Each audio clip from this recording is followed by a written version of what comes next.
자, 제가 지난 시간 우리가 합격을 위해서 또 합격한 다음에 실무를 잘하기 위해서라도 책을 많이 보자고 했어요. 제가 별도로 강의 중에 책 소개를 해드리는데 이거는 이제 지금 11월, 12월, 1월, 2월까지는 여유가 많거든요. 그때까지는 제가 수업에 또 도움이 되기 위해서 책 소개를 하는데 나중에 3월, 4월, 5월, 6월 되면 그때는 공부가 중요하니까 소개를 할 수가 없어요. 참고로 이제 많은 분들이 이제 강의 노트 때문에 제 카페를 찾아주시는데 카페를 보시면 이런 코너가 있죠.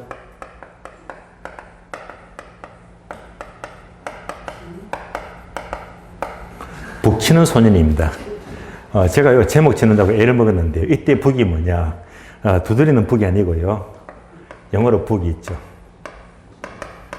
네. 그래, 책 소개하는 코너거든요. 그래서 여러분들이 북치는 소년 보게 되면 크게 흐름은 두 가지입니다. 북 리뷰가 있어요. 북 리뷰. 다음에 추천 도서가 있고요. 그게 두 가지 성격인데요. 그래서 추천 도서는 좀 좋은 책이에요. 이런 책은 내 취향만 맞으면 사서 읽어보게 되면 깨달음이 많습니다. 울림이 많이 와요. 그런데 북 리뷰는 그래도 뭐 별표 1개 정도 뭐 읽어보게 되면 나름대로 뭐 취향껏 읽게 되면 도움은 되더라. 그래서 이제 추천 도서를 또 하고 북 리뷰를 제가 두 군데 올려드리는데 제가 첫 시간 소개해드렸던 그 독서법은 어제입니다. 어제. 그러니까 이 북치는 제가 짝수 날짜 2, 4, 6, 8, 10 이틀마다 한 번씩 올리거든요. 책을. 그러다 보니까 이제 항상 짝수일, 짝수일입니다. 이틀에 한 번씩 올리니까 저는요 하루가 멀다 하고 책을 읽어보고 다 쓰려면요 제가 마음고생이 심해요. 이거 쓰는데 사실 스트레스 받거든요. 그러니까 거의 뭐 이틀 간격을 쓰다 보니까 저는 힘들어요. 힘든데 저는 이것도 지식 나눕니다. 그래서 또 저 나름대로 많은 시간도 할애하고 있지만은 저한테는 개인적으로 글쓰기 연습이 되거든요. 예. 저도 시간은 많이 뺏기지만은 저 스스로 이제 이것도 자기 개발에도 도움 되겠다고 하면서 계속 이틀마다 한 번씩 올려드리거든요. 그래서 이제 28일 어제 독서법은 어제 올려드렸으니까 참고로 이제 그 책을 북 추천 도서를 참고하시면 되겠습니다. 여러분도 책은 많이 앞으로 습관적으로 읽어보셔야 됩니다. 자, 계속해서 교재 보겠습니다. 교재 보시면요. 24페이지입니다. 자, 2형번 공지. 자, 공지는요, 주로 빈 땅을 말해요. 건물 짓고 빈 땅이다. 쉽게 본다면 이겁니다. 자, 100평의 토지가 있는데, 자, 토지가 100평이 있어요. 만약 이렇게 건물 지었다면요. 건물 지었잖아요. 이렇게 건물 지었다면 건물 짓고 나머지 빈 땅이죠. 빈 땅. 얘가 바로 공지가 돼요. 건물 짓고 빈 땅이 공지다. 그러면 이제 책을 봅니다. 책을 보시면 건폐율, 용적률 등 제한으로 인해 한 필지 내에서 건물 짓고 비워둔 토지다. 비워둔 토지 밑줄. 건물 짓고 비워둔 토지가 공지가 돼요. 자, 여기서 건폐율과 용적률은 제가 설명할 단어가 아니고 공법이죠. 여러분들이 공법 공부하시면 이거 전부 다 공부하잖아요. 사실 저도 실무를 오래 하고 공부도 오래 했지만은요, 이 건폐율과 용적률만 나왔다면 이게 공식이 굉장히 헷갈려요. 그래서 계속 건폐율, 용적률을 공부하다가 또 암기하면 돌아서면 까먹어버리고 참 정리가 안 되더라고요. 그래서 이제 건폐율하고 용적률은 저 나름대로 이렇게 정했습니다. 건폐율은 다음에 용적률은요.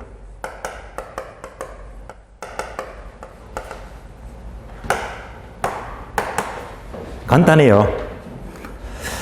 자, 서울에 건국대가 있죠. 건국대, 건대가 되고 연세대학교는 연대. 그래서 건대, 연대예요. 건국대, 건대, 연세대, 연대. 끝이에요. 얼마나 간단합니까? 그래서 건대, 연대라고 보시면 돼요. 그러면 이제 건대, 연대니까 얘네 이제 건축 면적이 있죠. 이는 대지 면적이고요.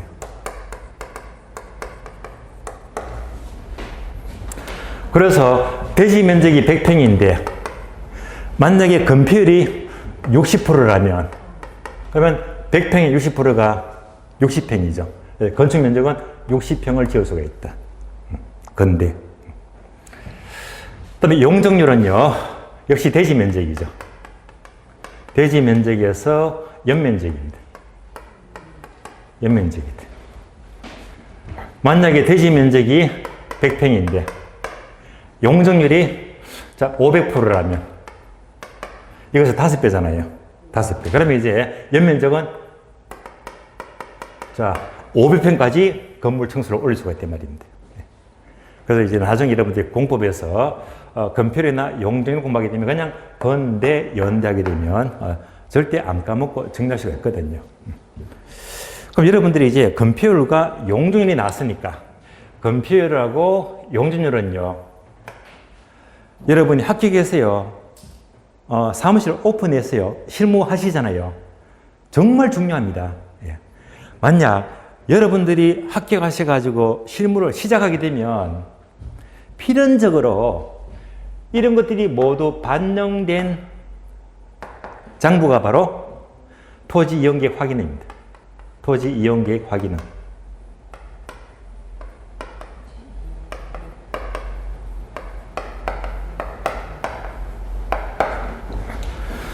얘는요 실무적으로 토지 이음입니다. 토지 이음. 토지 이음 사이트를 검색하시면 여기서 토지 연계 관련을 바로 열람 또는 인쇄할 수 있거든요. 여러분들 실무하게 되면요. 자, 토지 이음 사이트 들어가서 토지 이용계 확인은 필수. 만약에 어린이 자, 상가 팔아주세요, 땅 팔아주세요 들어오잖아요. 이때는요, 자기도 모르게 습관적으로 이것부터 꺼내야 됩니다. 딱 꺼내야 됩니다. 그럼 여기서는 딱 세 가지잖아요. 건폐율, 용적률입니다. 건폐율, 용적률. 건폐율, 용적률. 건폐율, 용적률 여러분들이 별도로 건폐율과 용적률은요, 국토기획법에서 공부하겠지만은 정확한 건폐율과 용적률은요, 조례로 정하거든요, 조례. 조례를 다 검토해야 됩니다. 뿐만 아니고요, 한 개 더 추가되죠. 바로 건축할 수 있다, 없다. 건축 OX입니다. 내가 의뢰받은 땅, 부동산이 딱 이 서류를 끊어보게 되면요, 건폐율 얼마, 용적률 얼마, 조례까지 다 나옵니다. 나오면서 여기서 별도로 건축할 수 있는 것, 어떤 것, 없는 것, 어떤 것, 전부 다 나오거든요. 결국 이게 뭡니까? 요거 세 가지. 요 세 가지가 여러분들이 국토계획법을 공부하게 되면 용도지역 공부하죠. 용도지역. 여러분들이 용도지역을 공부하는 목적은요, 요거 세 가지. 그럼 여러분들이 이제 책을 보고 용도지를 공부하지만은 실무에서는요, 자, 토지연기 하나를 다 끊어서 요 세 가지를 정확히 확인해야 됩니다. 이런 것들이 필요합니다. 물론 토지연기 확인은요, 이것 이외에도 연도별 공시지가 10년치 또는 모든 여러 가지 지목부터 해가지고 심지어 지속도까지 축적대로 확장 또 축소할 수 있고요. 다 나와 있거든요. 그래서 필수적으로 실무하게 되면 무조건 석한적으로 다 끊어봐야 됩니다. 공인중개사는요. 뿐만 아니고 한 개 더 추가, 나중에 이제 이 진흥등이 가까워지게 되면 석관적으로 등기부도 열람, 등기부도 끊어봐야 되겠죠. 이 두 가지는 앞으로 여러분들이 고객만 딱 들어오게 되면요, 수시로 얘는요, 습관적으로 습관이 되어서 수시로 끊어보고 확인해야 됩니다. 그래서 지금 공지가 나왔으니까 건폐율 용적률은요, 실무에서 자동적으로 맨날 연습을 하게 됩니다. 자, 공지를 보았습니다. 건물 짓고 남겨둔 땅이 바로 공지가 되고요. 다음에 소지. 자, 소지는 밑줄 아닙니다. 개발되기 전 자연 그들의 토지. 다시 말하면요, 개발 안 된 땅. 개발 안 된 땅. 자, 기억납니까? 우리가 지난 시간 후보지와 이행지를 공부했어요. 후보지, 이행지. 자, 후보지하고 이행지는 용도가 바뀌는 땅이잖아. 예. 그러면 요거 기억나시죠? 토지는 거기에 택지 지역이 있고, 그 다음에 농지 지역이 있고, 임지 지역이 있습니다. 얘가 대분류. 택지는 다시 세 가지. 주상공, 주거지역, 상업지역, 공업지역. 농지지역은 전답가죠. 전지지역, 답지지역, 과선지역. 임지지역은 용신이죠. 용재림지와 신탄림지죠. 자, 그래서 이렇게 대분류 간에 서로 용도가 바뀌면 얘가 바로 후보지가 되고요. 다음에 주상공끼리, 전답과끼리 이렇게 바뀌면 바로 얘가 바로 이행지가 된다고 했잖아요. 그러면 볼까요? 임지가 택지지역으로 바뀐다. 후보지죠. 다음에 농지지역이 택지로 바뀌는데 역시 후보지죠. 그러면 후보지는 주로 목적이 뭐냐? 아, 이런 것들이 결국은 크게 택지로 용도가 바뀌고 있구나. 택지 후보지. 그러면 이제 개발되니까 택지가 되고요. 그러면 이제 농지나 임지는 개발 안 된 땅이잖아요. 얘가 뭐지? 얘가 소지. 소지. 그래서 소지는요, 개발되기 전 자연 그대로 토지니까 주로 임지 상태나 농지 상태를 말해요. 자, 소지 보았고요. 다음에 취업번 선화지. 자, 선화지도 밑줄 냅니다. 첫 줄. 고압선 아래의 토지 밑줄. 선화지. 자, 선화지 여러분들이 주로 이제 기차나 고속버스 타시면 많이 보잖아요. 선화지는 이렇게 생겼죠. 선화지가요. 고압선이 있습니다.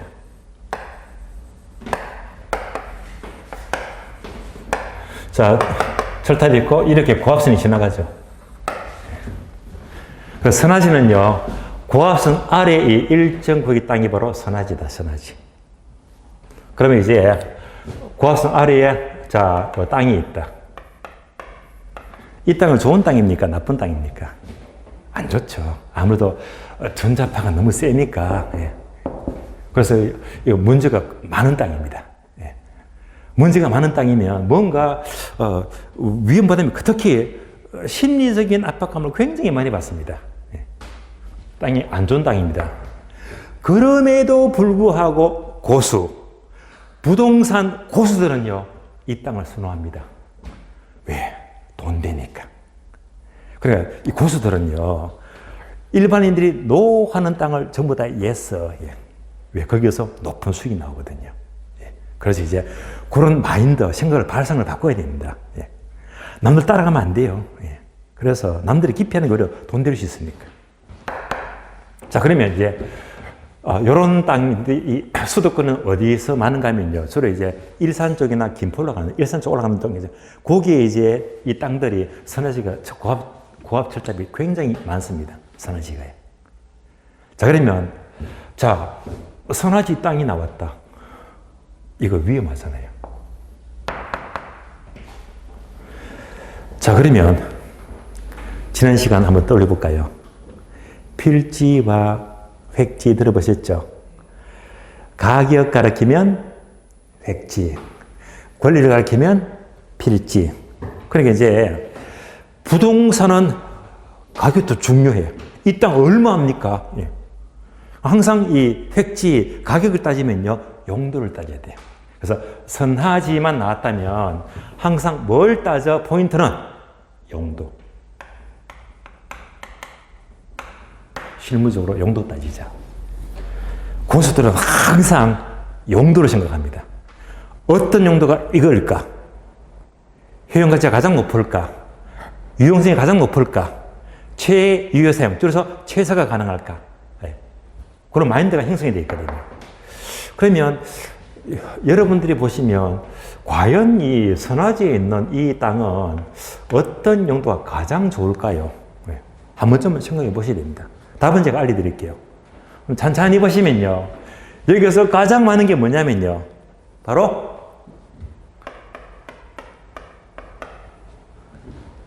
창고가 많습니다. 창고 또는 고물상. 창고, 고물상입니다. 그러니까 이제 이런 땅을 뭘로 쓰자? 집지으면 망하지, 주택을 지으면. 예. 상가를 지어도 망하는 거지. 뭐가 어울려? 창고, 창고. 예. 그럼 잘 보세요. 자, 요 땅이 경매에 나왔다고 가정해 봅니다. 경매. 경매에 나왔습니다.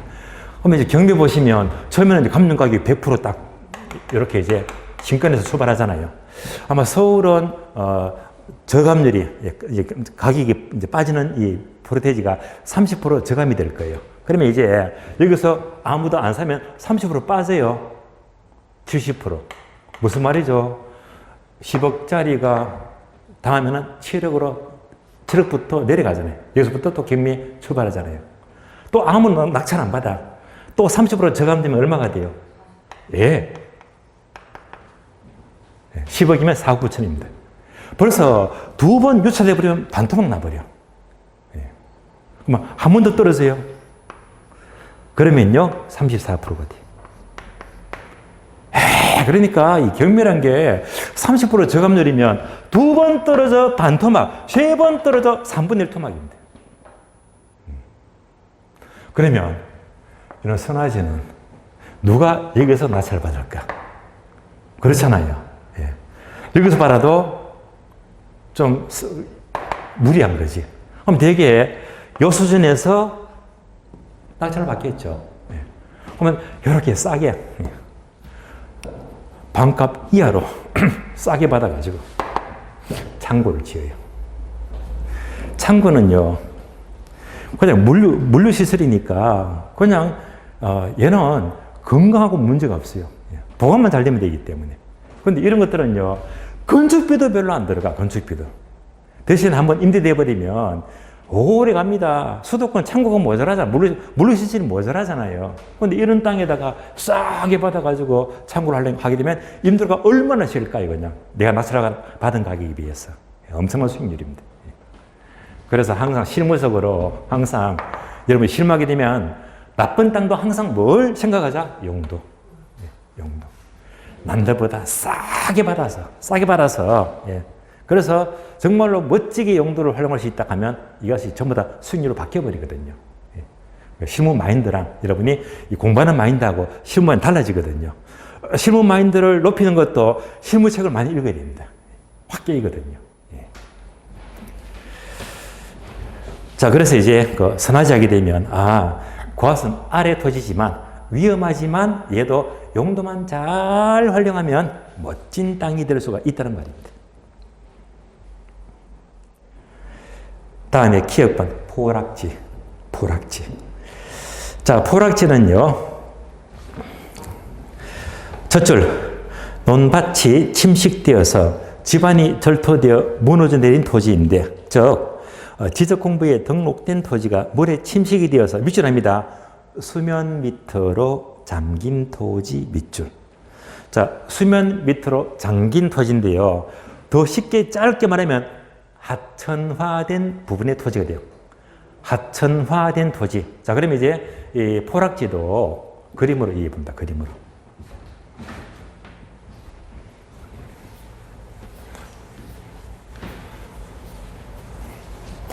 자, 하천화된 부분이니까 하천을 그려야 되겠네. 하천. 이렇게.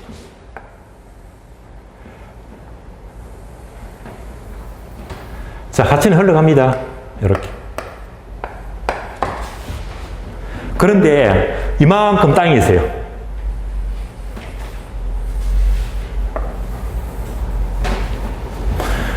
면적은 만해비다. 만제곱미터예요. 평수를 치면요, 3,000평쯤 됩니다. 3,000평. 자, 만제곱미터 땅이 있다. 그런데 하천이 있죠. 또 이 경치가 얼마나 좋아요. 게다가 경사가 아주 완만하니까 거의 배산 임수라 너무너무 좋아. 그러니까 이 땅은 얼마나 좋겠습니까? 특히 코로나 사태 이후로 주로 이제 비대면 집에서 많이 있다 보니까 가장 크게 했던 사업이 뭐였죠? 배달업이 너무 성장했고, 또 코로나 시대 때 특히 이제 이런 땅이 있죠. 특히 글램핑장. 예. 땅이 없어요. 얼마나 잘 되는지. 그래서 이런 땅이면 전원주택 짓기도 좋고 또는 이제 캠핑장, 글램핑장 짓기도 참 좋습니다. 경치가 워낙 좋으니까요. 자, 그래서 여기다가 글램핑장을 할 수도 있고 전원주택 부지도 할 수도 있고 얼마나 용도가 좋습니다. 굉장히 좋아요. 그러면 세월이 계속 흘러가게 되면 이렇게 이제 하천이 이제 점점 땅을 갈아먹잖아요. 이렇게 되어버립니다. 그렇게 되겠죠. 그래서 이만큼이 이제 하천화되어 버렸어. 얘가 바로 포락지입니다. 포락지. 네. 이렇게 하천화된 부분의 토지가 포락지다. 포락지. 여러분 개념 알았습니다. 개념. 그런데 여러분은 합격하면 뭘 해야 됩니까? 중개실무 해야 됩니다. 중개실무. 그럼 중개실무 하게 되면요. 이 중개실무 제가 보기에 공인중개사 사무소, 적어도 공인중개사가 실무를 오픈하게 되면요. 저는 이렇게 생각합니다. 공인중개사 이꼴 부동산 변호사이다.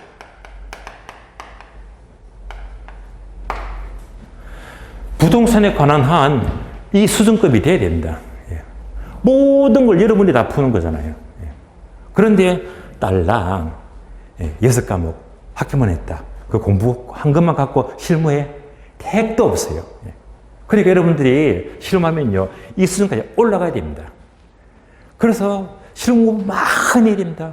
실무책도 많이 보고요. 실무 강의 많이 듣고 유튜브도 실무에 관한 좋은 정보 많거든요. 계속 끊임없이 공부를 해야 됩니다. 그래서 이제 자 시험 치는 건 뭐야?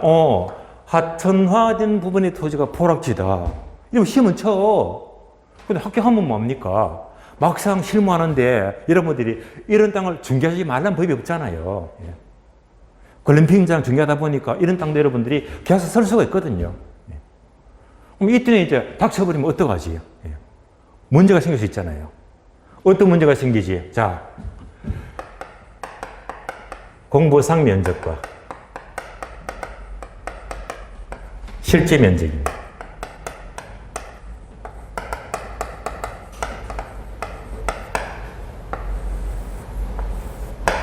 자, 분명히 이 땅은 10,000제곱미터예요.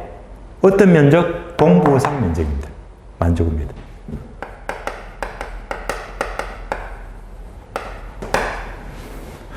근데 시간이 흘러가니까 이만큼이 포락지가 되어버렸어. 포락지는요, 개인의 소유권이 절대 인정이 안 돼요. 그럼 포락지는 누구 땅이지? 국가 땅이야. 그럼 포락지 된 것만큼 토지 면적이 많아졌습니까? 적어졌습니까? 적어졌죠. 요거만큼 적어졌잖아요. 그럼 이제 빚금 친 게 얼마로 볼까? 얘를요, 한 1,000제곱미터 잡을게요. 300평. 그러니까 10분의 1입니다. 그죠? 얘가 지금 하천화 돼버린 거야. 이건 내 땅이 아니야. 포락지는 내 게 아니에요. 그럼 이제 결국 실제 청량을 딱 해보니까 이건 내 게 아니잖아. 그러면 실제 청량을 딱 해보니까 요거밖에 안 되겠지. 9,000평, 9,000제곱미터. 실제 면적을 청량해보니까 9,000밖에 안 돼요. 근데 관계는 이제 이렇게 돼버렸네. 그러니까 공보상 면적보다 면적이 적어졌네. 적어졌다. 적어졌다. 이를 다른 말로 과소 면적입니다.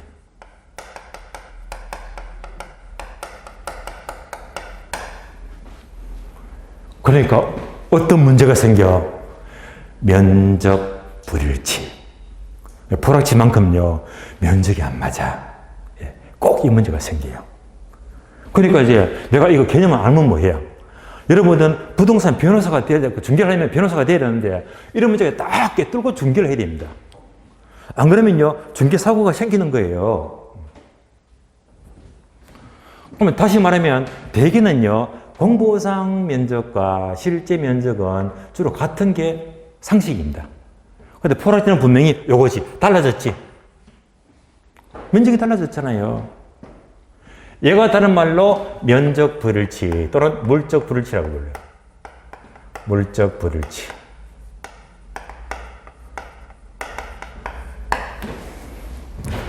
이런 것들 다 실무적인 문제가 돼요. 실무적인 문제. 그래서 이제 이 포락지 부분만큼 물적 불일치, 면적이 불일치하더라. 이런 문제가 생길. 또 거꾸로 이것도 가능하죠. 공부상 면적이 만인데요. 만제곱미터. 만해비인데. 실제 면적은 더 커. 더 클 수도 있어요. 측량하니까 만천이에요. 면적이 더 커져 버렸네. 이런 과대 면적입니다. 이것도 가능합니다. 그래서 이제 포락지 부만큼은 경우에 따라서는 이렇게 면적 불일치 문제가 거의 생긴다고 봐야 되거든요. 그러면 이제 이런 경우에 여러분들은 계약서를 써야 돼. 정기 확인 대학 살면서 다 써야 되는 거고.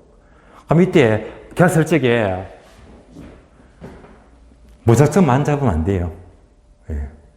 여러분들 이제 이럴 때 계약서 쓰게 되면 공부상 면적으로 할래요? 실제 면적으로 할래요?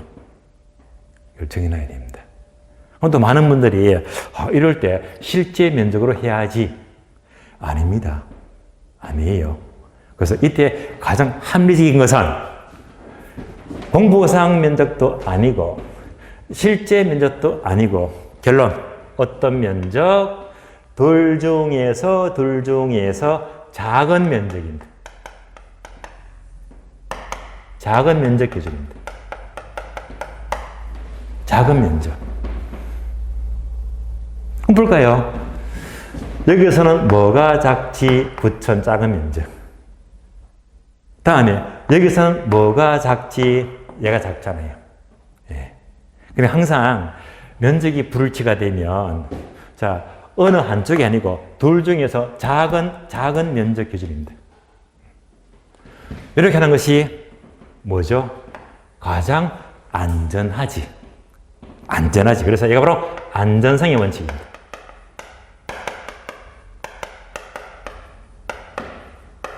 바로 안전성의 원칙입니다. 항상 중개실무는요, 여러분이 다치면 안 돼. 안전하게 해야 됩니다. 그래서 감정평가사들도요, 이런 땅값을 평가하는데 면적이 다르잖아요. 뭘로 평가해? 작은 면적으로 평가합니다. 평가해요. 괜히 얘가 작은데 큰 면적으로 평가했다가 문제가 터져버리면 평가사 지가 책임져야 되거든. 그러니까 둘 중에서 가장 안전하게 작은 면적으로 평가하는 것이 책임 소재를 분명히 하고 또 안전하잖아요. 이런 것들이 모두가 어떤 문제가 된다? 실무적인 문제가 되는 거예요. 자, 그래서 여러분들이 실무하시면요, 눈에 닥친 온갖 물건들에 대해서 온갖 경험을 하게 될 겁니다. 그래서 실제로 합격했다, 창업하게 되면요, 다시 출발이 아주 먼 길입니다. 실무도 할 게 정말 많거든요. 그런데 책을 안 봐, 공부를 안 해요. 택도 없어요. 그래서 여러분 하는 공부랑 실무는요, 굉장히 많은 갭이 있습니다. 물론 우리 과목들이 가장 뿌리가 돼요. 큰 바탕은 되겠지만은요. 그래서 이론을 바탕으로 여러분들이 해야 될 실무 공부는요, 무궁무진하게 많습니다. 공부 많이 하셔야 됩니다. 자, 그래서 이제 포락자게 되면 이것만 딱 따지면 우리 시험이지. 이러면 합격은 하겠지. 근데 실무 가게 되면 또 다른 문제가 많이 산재가 되어 있다. 여기까지가 포락지입니다. 다음에 T급은 한계지. 한계지요. 한계지는요, 밑줄 하세요. 택지 이용의 최원방권의 토지 밑줄. 택지 이용의 최원방권 토지다. 한계지는 가장 멀리 있는 땅이구나. 그러면 이것을 또 어떻게 이해하느냐. 자, 우리가 대개 어느 지역, 어느 도시의 구조는 대개 이렇게 이루어지잖아요. 자, 어느 도시가 있대요. 도시가 있대. 그러면 가장 한가운데 뭐가 있죠? 상업지역. 상업지역. 조금 벗어나면요. 예, 주택지. 주거지역입니다. 조금 벗어나면요. 공장이 많죠. 다음엔 공업지역. 좀 더 벗어나면 이제 농지, 임지가 많잖아요. 농지지역, 농사 짓고요. 가장 멀리 이제 산이 많잖아요. 이렇게 해서 임야가 많더라. 뭐 되게 기본적으로 도시는요. 이런 순서대로 용도가 확장되어 나가더라. 이걸 보시면서 자, 한계는 최원방권의 토지라고 했으니까 자, 테두리가 몇 개? 하나, 둘, 셋, 넷, 다섯. 1번, 2번, 3번, 4번, 5번입니다. 그래서 한계지는 최원방권의 토지라고 했으니까 자, 몇 번 테두리가 한계지가 될까요? 한 번쯤은 생각해 보셔야 됩니다. 자, 그러면요. 대개 답변은요. 둘 중에 하나예요. 자, 5번이 한계지입니다. 가장 멀리 원방권의 토지니까. 이럴 수도 있고요. 아닙니다. 3번입니다. 그래서 3번하고 5번이 의견이 서로 갈리더라고요. 그럼 이제 다시 개념 보세요. 자, 개념 보게 되면 한계지는요. 택지 이용의 최원방권이죠. 택지 동그라미. 택지. 답이 나왔지. 재판 보세요. 자, 앞에서 택지는 무조건 용도가 뭐라겠죠? 주상공 세 가지. 택지는요, 주상공이에요. 그러니까 이거 나왔지. 주상공. 예. 그러니까 한계지는요, 택지 이용의 최원방권이니까 주상공의 최원방권. 몇 번? 5번이 아니고 3번. 3번. 되시겠죠? 그러니까 여기까지가 바로 한계지다. 예. 따라서 택지 이용의 최원방권 토지가 바로 한계지다. 이렇게 보시면 돼요. 요 테두리가 바로 한계지가 됩니다. 자, 피업은 1단지는 우리 신과 거리가 머니까 그냥 버리시고요.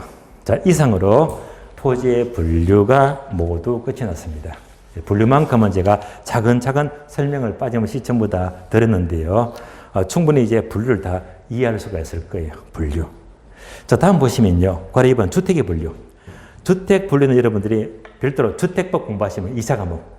공법에서 다 공부하는 것들이거든요. 사실은요, 이 파트는 학개론 내용이 아니고 2차 과목 공법적인 내용입니다. 이렇게 보시면 돼요. 그래서 주택의 분류는 정규 진도에서 따로 설명을 간단히 드리도록 하고요. 지금 기초과정은 일단 패스합니다. 그러면 지금 1편 부동산학 총론 보시면서 여기까지 총론 파트를 마치고 뒤에 부분에 뭐 특성이 있고 속성이 있고 분량이 많은데요. 이런 부분들은 이제 정규 진도에서 1월달부터 수업을 따로 해드릴 거고요. 총론 파트는 일단 여기서 마치도록 하고요. 자, 그러면 이제 다음 차트가 여러분들 교재 보시면 51페이지입니다. 51페이지.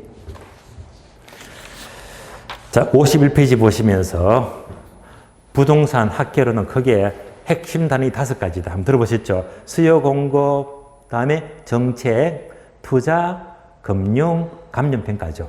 그래서 이제 지금부터는요, 수요 공급, 다음에 정책 기초, 다음에 감정평가 기초.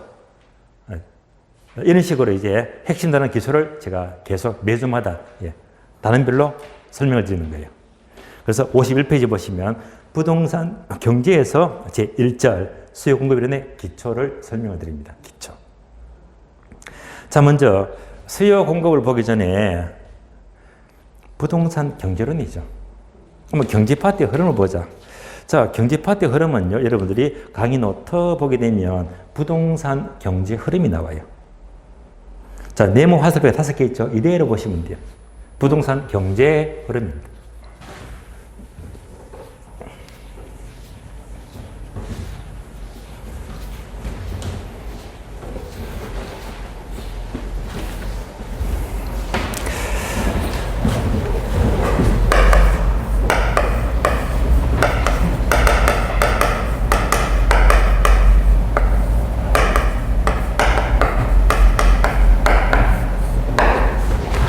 자, 부동산 경제 흐름은요, 부동산이건 일반 경제건 모든 경제는요, 무조건 출발은 수요 공급부터 출발합니다.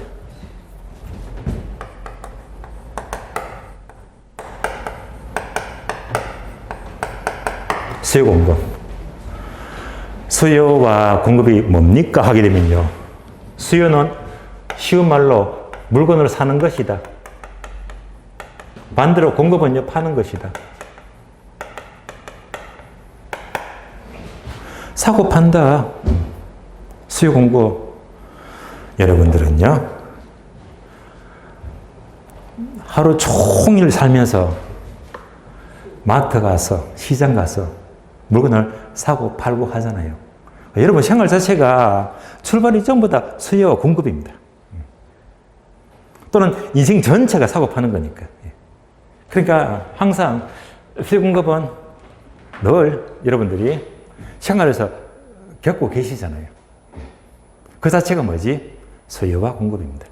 그럼 결국 사고 판다, 수요와 공급을 왜 공부합니까?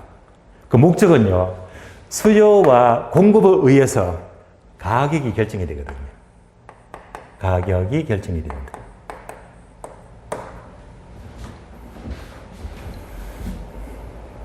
그러면 수요와 공급이 나왔으니까, 자, 강의 노트 보게 되면 화살표 해서 아래쪽으로 간단한 예제가 나와 있죠. 자, 이렇게. 예를 들면요, 서울에 강남이 있다. 당연히 강남의 땅값 비싼 거 알죠? 얼마나 비쌉니까? 강남의 땅값이 엄청 비싸잖아요. 그 이유가 여기서 나오는 거예요. 그러면 강남 땅값 가격이 비싼 이유는요, 자, 먼저 강남은요, 수요가 많습니다. 수요가 많다는 게 가장 더 쉬운 편으로는 강남은 인구가 많아. 인구가 많잖아요. 결국 인구가 많으면 땅값 올라갑니다. 인구가 적으면 땅값 내려갑니다. 그거 다들 아시는 거잖아. 처음 듣는 거 아니잖아요. 결론적으로 인구가 증가한다, 수요가 많아지면 가격이 올라갑니다. 반면에 강남은요, 땅이 헌에 빠진 거 아니죠. 땅이 얼마나 부족하고 귀합니까? 강남 땅은요, 공급이 절대 한정이 돼서 공급이 부족합니다. 부족합니다. 따라서 인구가 증가한다, 수요가 증가하면요, 가격이 올라갑니다. 게다가 공급이 부족해. 공급이 부족해도 가격이 올라갑니다. 결론적으로 수요와 공급에서 가격이 움직이잖아요. 이런 것들은요, 책 따로, 현실 따로가 아니고 현실 그대로 지켜보는 거잖아요. 그래서 인구가 증가하니까 가격은 올라가고, 공급이 절대 부족하니까 가격은 올라가더라.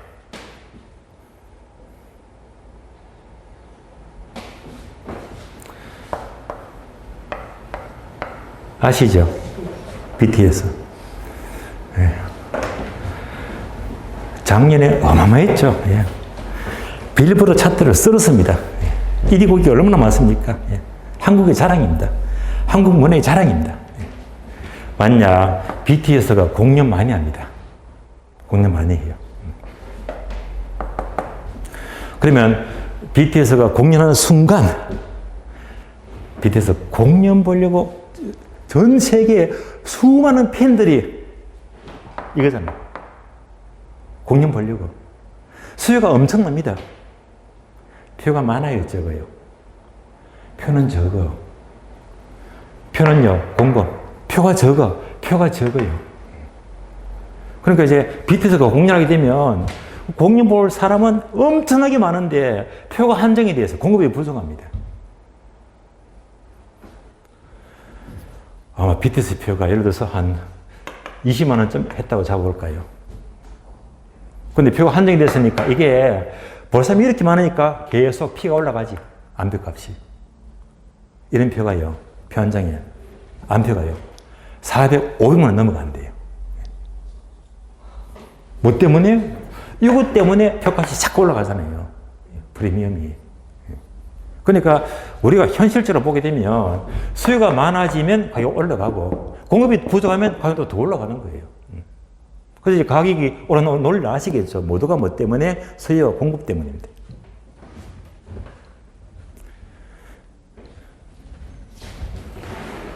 강원강인데 강남이 아니고 강원도예요. 요즘은 강원도가 이제 동네가 교통이 좋아지니까 이제 강원도 무시는 못하지만은 그래도 강원도 산골짜기 아주 외진데라고 볼까요? 강원도 외진데는요, 사람이 없어. 수요가 없잖아요. 인구가 없어요. 사람은 안 살고 땅은 넘쳐납니다. 얼마나 많습니까? 공급이 넘칩니다.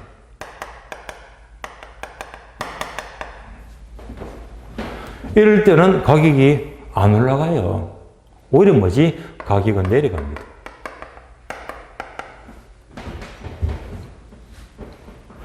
그래서 강원도 아주 외진 곳의 땅은요, 인구가 줄어드니까, 수요가 줄어드니까, 당연히 뭐, 가격은 떨어지는 거고요. 그나마 땅은 넘쳐, 공급은 많으니까, 그것만큼 가격도 떨어지더라. 왜 가격이 떨어집니까 하는 것은, 수요가 감소하거나, 공급이 흔해 빠지면요. 만약 BTS가 아니고, BTS는 이거잖아. 전국의 팬들이 말이지 서로 막 공연을 보려고 하고. 근데 표는 한정이 되잖아요. 근데 BTS가 아니고, 만약 제가 공연한다면요. 반응이 어떨까요? 얘가 아니고 얘가 돼요. 제가 뭐 춤을 출 줄 압니까? 말할 줄 압니까? 노래를 잘 부릅니까? 제가 만약 공연한다 하면요. 아무도 쳐다보지도 않아요. 표는 찍었다 하면요. 표만 넘치지. 그러니까 표값은 똑같이 돼버립니다. 그래서 모든 논리가요. 수요가 어떻게 움직이느냐, 공급이 어떻게 움직이느냐에 따라서 가격이 오르기도 하고 내리기도 합니다. 되셨잖아요. 수요와 공급에서 가격이 결정이 되는데요. 가격. 이때 자, 부동산 가격 구한다. 이거랑 똑같은 말이 바로 감정평가라고 불려요.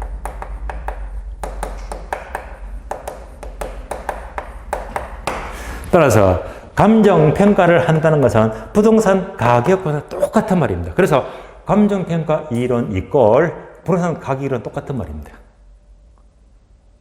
그래서 얘는요, 우리 책 맨 마지막 3편에서 따로 공부하잖아요. 따로. 자, 확장합니다. 가격이 이루어지고 가격이 거래되는 장소를 가리켜서 시장이라고 해요. 시장. 시장입니다. 자, 시장은요, 가격이 결정되는 장소를 가리킵니다. 시장. 또 확장해 볼까요? 시장이 하나가 아니고 자꾸 커지면서 한 나라 전체를 보자, 전체. 전체를 보게 되면 바로 경기 변동입니다.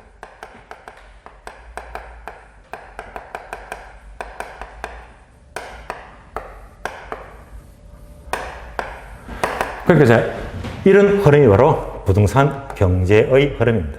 수요 공급에서 가격은 결정이 되고 가격이 이루어지는 장소가 시장이 되고 또 확정이 되면 하나의 큰 경기 변동을 이루더라. 그런데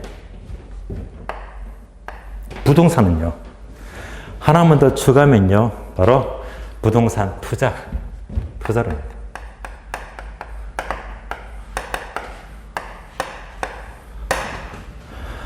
자, 토지는 소멸합니까? 소멸 안 합니까? 소멸 안 해요. 영구만 합니다. 이것을 다른 말로 영속성 이렇게 불러요. 토지는 소멸하지 않기 때문에,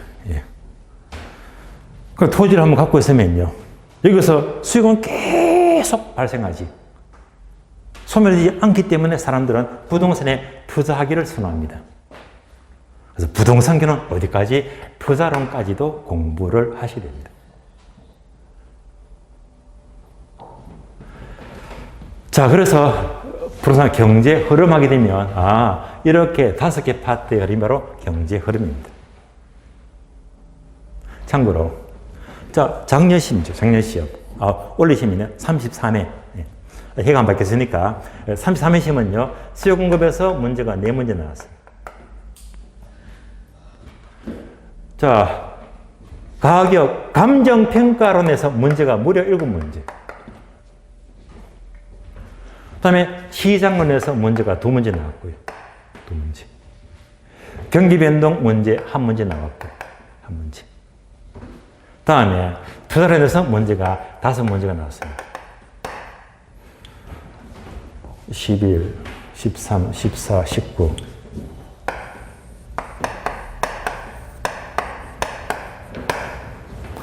따라서 경제 파트, 경제 흐름에서 문제는요, 총 몇 문제? 19문제. 19문제.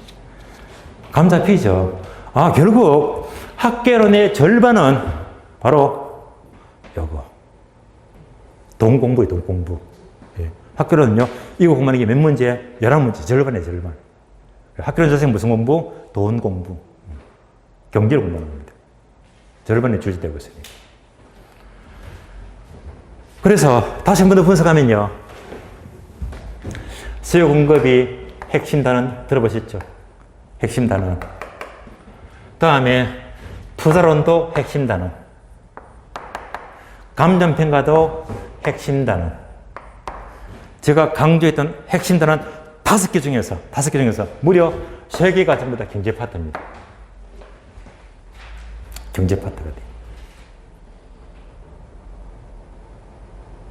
또 뿐만 아니라 여기서 계산 문제도 늘 나와. 계산 문제.